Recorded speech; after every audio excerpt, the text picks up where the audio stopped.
video today. I'm going to try to shoot it in between church here.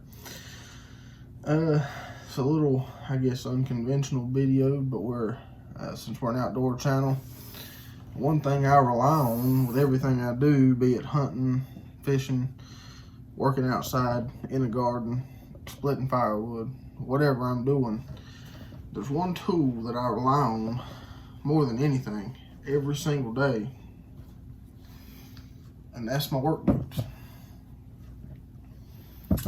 I have been through many different pairs of work boots. I've worn Carolinas, I've worn Rockies, I've worn Red Wings, I've worn everything on the planet except for like custom made boots from somewhere like JK or Nicks or Whites or something. I've never worn that caliber, but I've worn every kind of boot on the planet that, you know, within reason. I have worn 6-inch, 8-inch, 10-inch, and I have found a boot, and I bought these are a few years old, that I absolutely love, and I don't know unless something drastic happens that I'll ever stop wearing this boot, this kind of boot. Now, I'm going to preface this with saying I used to be a block mason. I used to get a lot shorter life out of my boots than I do now.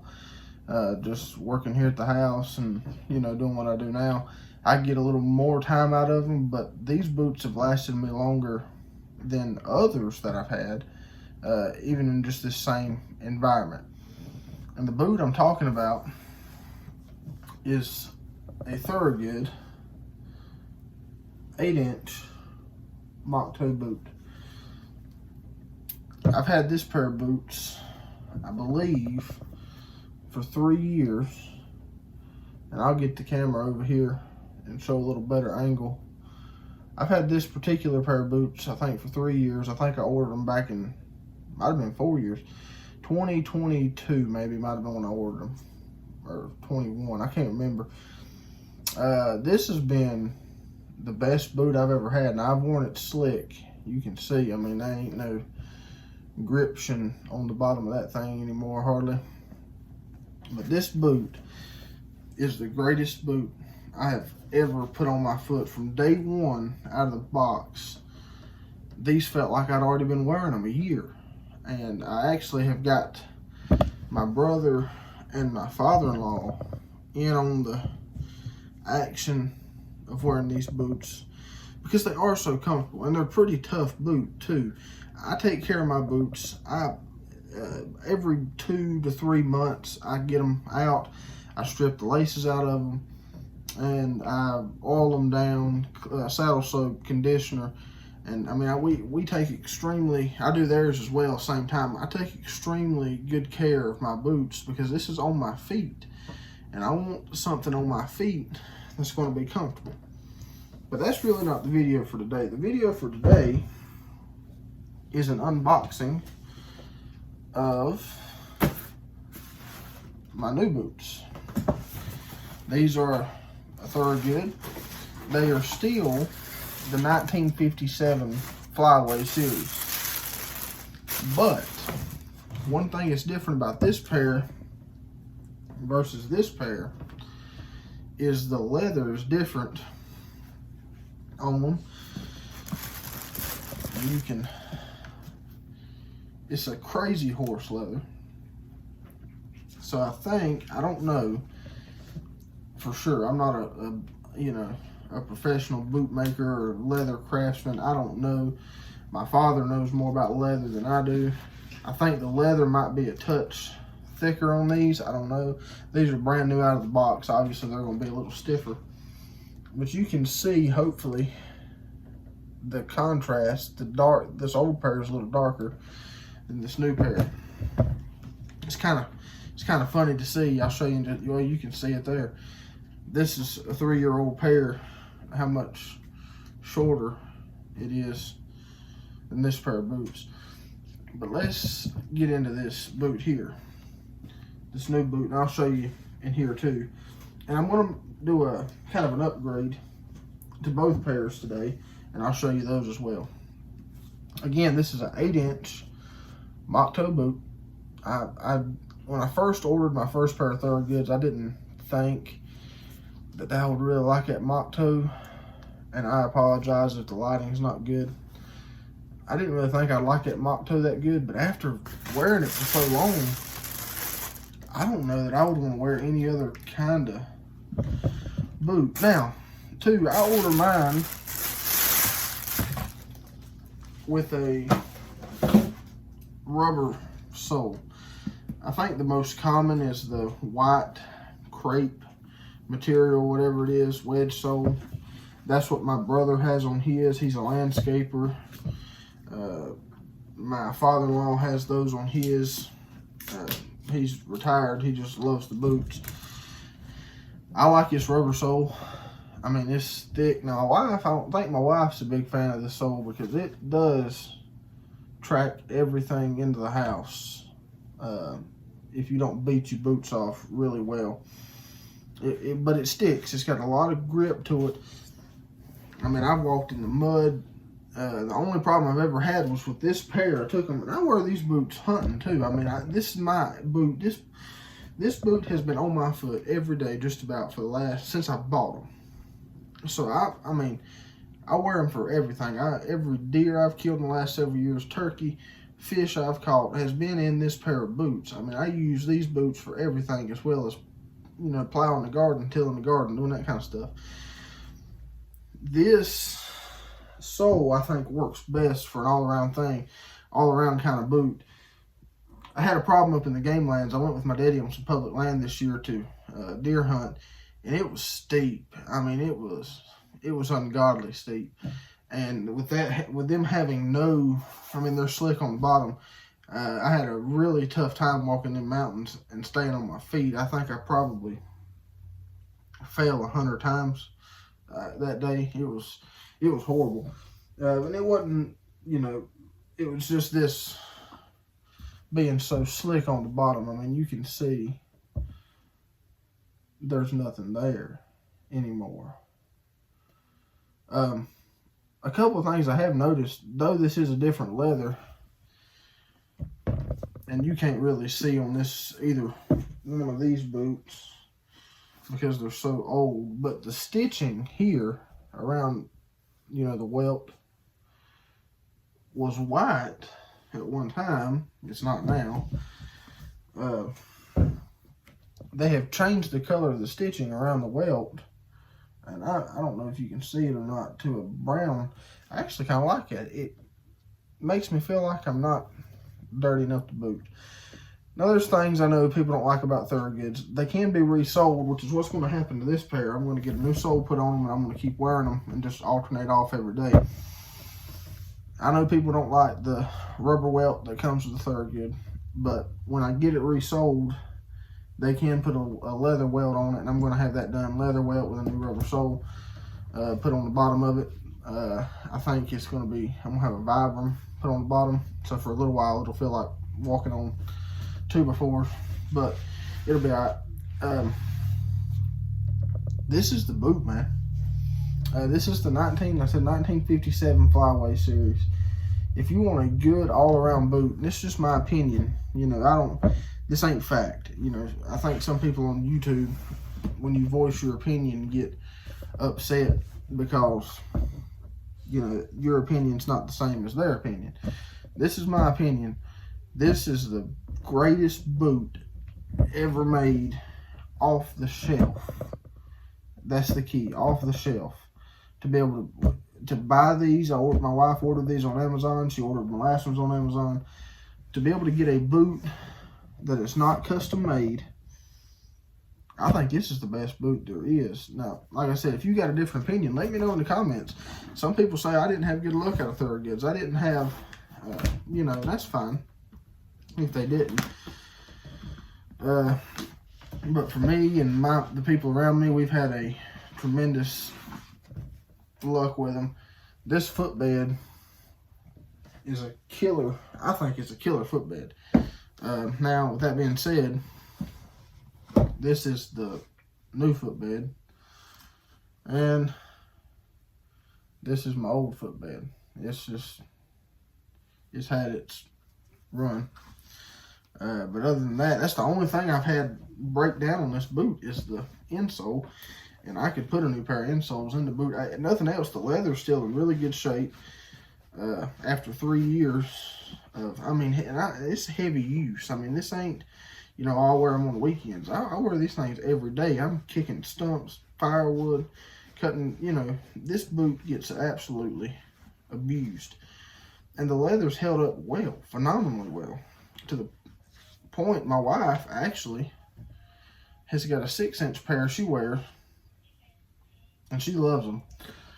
But everything's held up well on this boot after 3 years. Now, will this boot hold up 3 years? I don't know. I don't know if anything's changed in the Thorogood process. This boot might last me 6 months. I have no idea. But based on my experience with a Thorogood boot, these boots are going to last me a long time, especially after I get these redone here and we get to where we can alternate them off and rotate them off. Now, I'm going to show you in just a second why I'm taking the laces out of this boot. Most time I don't. One thing I will do a lot of times with a new boot is I'll go ahead and throw some conditioner on it, just to, because they get dry sitting in them cardboard boxes. So I do believe in taking care of the boot. I think this is the one. But I'm going to show you right here. And you might be able to hit him up on Facebook and get him to make you a pair too. I don't know. This is the first time he's ever made them, and I'm really impressed with how they turned out. I'll stuff that down there in a minute. The one thing I complain about on my boots, and I'll go ahead and jerk one of the laces out of this one too. These have just been cleaned and conditioned like less than a week ago. You can't tell, but I condition them, I clean them, let them sit overnight, and then it's back to the working. Now, laces will wear out. I'm not gonna sit here and say these are the same laces I've had for 3 years. These are the same laces I've had for about 6 months. So I do go through laces quite a bit. But the one thing I've complained about this boot, and this is any boot, this ain't a Thorogood design flaw, is on the tongue where my laces rub together while I tie my boots up and everything. On one of these boots, it might be that one, it's starting to wear thin through the tongue. Well, you may know what I'm getting ready to show you. So I had a solution, and I had my father, who makes leather goods. You can find him on Facebook. He is a local guy here. That's why he's only got a Facebook. He don't have an actual website. But you can find him on Facebook, message him on there, and tell him what you want. He can make you whatever. And he might make these if somebody was to ask for them. Maybe if your boot didn't come with them. There's not a whole lot of people that make these and sell them. I don't think. You can get them from Nick's, and I think, and maybe one other place. I don't know. I tried to look. I just ended up having him make me some false tongues to go on these boots. Now this is a 7-inch false tongue. So it's going to, and you know, obviously you could get them made longer if you wanted to. But it's going to almost, I'm going to get it close here, cover the whole tongue of that boot. I told him to go between 6 and 7 inches. So what I'm going to do is pause the camera. I'm going to throw these false tongues in these boots real quick, restart the camera and show you what they look like. And then maybe you can get you a set. I had a second set made for this boot. I'm going to go ahead and throw them on there. Give me a little more life out of that tongue. Give me a minute to get these thrown in here, and we'll be right back. All right, we're back, and I got the false tongues installed on the new pair. I have not put them on the old pair yet. Man, I'm going to tell you, when it comes to leather work, my daddy has the touch. I don't say that because, oh, he's my daddy and I'm trying to plug him. I mean, he really does a good job. He hadn't seen this pair of boots quite yet because I just got them in the mail. And he was able to look at a picture I sent him from Amazon and match this leather just about perfectly when he cut these false tongues or kilties, whatever you want to call them. And this is what it looks like tied up with the false tongue in it. Man, to me, that just looks absolutely sharp. I like a false tongue anyway. I like having them little spikes on the end there. And this is unlaced. You can see it comes up right to the, almost to a little over the bottom of the Thorogood label there on the tongue.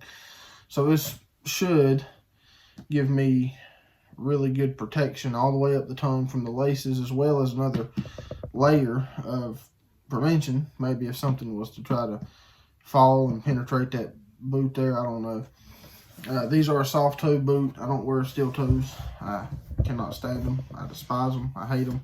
I don't know anything else to say about them. Steel toes the worst. They do make these in the steel toe version. These are going to get a pair of false tongues put in them. I don't know what else I can really say about this boot other than if you want to put your money into a boot that you can buy off the shelf. Again, that's the key to this whole thing. I know somebody's going to say, well, I got some of them JKs or Nicks or something. Look, if you want to put your money in a boot, you can buy right off the shelf that you can throw on your foot, maybe with a little bit of, you know, conditioning right out the box. Throw it on your foot and wear it, and it's going to feel like you've been wearing them boots for 5 years because, I mean, these things honestly feel like a slipper when you put them on. And people say, well, that's not a good thing. You want a pair of boots to break in. Well, these boots have held up forever. I mean, you know, so the whole thing with it's got to hurt your feet to break them in, or it's not a good quality boot. That's a crock of junk. This boot has felt like a slipper on day one, and it just continues to get better and better every day I wear them. You know, I love these boots. I mean, I've worn them forever. So I'm not an Amazon affiliate, so I'm not going to put a link in the description. But go on Amazon. You can go. I don't know if you can order directly from Thorogood. I think that's why I ordered them on Amazon. But if you'll go on there and look up the Thorogood 8-inch or 6-inch, whichever you desire. I don't like the 6-inch. I got a pair of them over there, and that's why my wife wears them now. And that does sound weird, but my wife wears like a size 12 in a woman's shoe, so she can fit those. 6-inch, 8-inch, steel toe or non-steel toe, Thorogood 1957 Flyway series. This is technically, I think, an upland bird hunting boot, but it just works hard. It goes hard, and it dresses up really nice. I've got a picture of these boots, like, right after I cleaned them up. And yeah, you can tell they've been worn. They're rough and everything. But, man, they just clean up nice. I mean, you know, you get a little bit of that old patina on it. I was looking right here on the side of this boot. I got a pretty deep gouge right there. I had to pull a nail out of the bottom of this thing the other day. This old sole's pretty tough stuff. You know, it's slip and oil resistant and all that other stuff. End of the day, you're looking for a good boot to make an all-around boot, go with a Thorogood. I don't have any experience with the other ones. If you want, my brother has the other kind, well, I guess the Heritage, and my wife's father has the Heritage, you know, the old school tobacco with tan color with the white sole. They've got those, and they love them. I mean, they wouldn't trade them for nothing. This is the only kind I've ever had with the rubber sole, and I love them. I wouldn't give up a pair of these boots for absolutely anything. If I'm going anywhere at any given time, and I got to walk. I mean, we went to the zoo, and in Ashboro, I wore these boots. These are more I don't even have a pair of tennis shoes. These are more comfortable than any tennis shoe I ever put on my foot. I mean, they are absolutely comfortable. You know, my feet didn't hurt a bit. Give them a try. Let me know down in the comments. Do you already wear these boots? What's your opinion on them? And let us know. What is your favorite boot in the comment? For hunting, for work, whatever. We're an outdoor channel. I know we got a lot of mostly deer hunting stuff, but I started this channel right in deer season. So that was the first content that come out was deer hunting. But we're you know, with us being an outdoor channel, it is all things outdoors. It is not just hunting and fishing and you know, that kind of nature of stuff. This is everything we do outside, whether it's gardening, firewood, everything. It's outdoors. So we got some other stuff I'm trying to work on getting in the mix here to do. One thing I want to tell you, if you like this kind of stuff, outdoorsy stuff, there's a YouTube channel I encourage you to go watch, and that is the Temple Hill Sawmill. The man that runs that channel is one of my best friends in the world, and he puts out really good content. And if you go back to his earlier videos, some of them, last year-ish, early last year, I'm actually there. I helped him a lot on the sawmill, but as things go in life and everything else, I haven't had a whole lot of time. But as soon as I can, I'm going to get back on the sawmill with him, because that's one of the most, in my opinion, one of the most fun things you can do other than, you know, kill a tom turkey. But go watch his channel, subscribe to his channel, support him. He's a killer guy, got a good sense of humor, and puts out really good videos sawing all kinds of trees on that big, it's a Frick, F-R-I-C-K, big sawmill. It's not one of them band sawmills. It's got the big old blade on it and everything else. Check him out on Temple Hill Sawmill, his YouTube page. You're going to like him. Down to earth country boy. And until next time, hey, it's not hunting season, but happy hillbillies are hillbillies who find some way to get outdoors.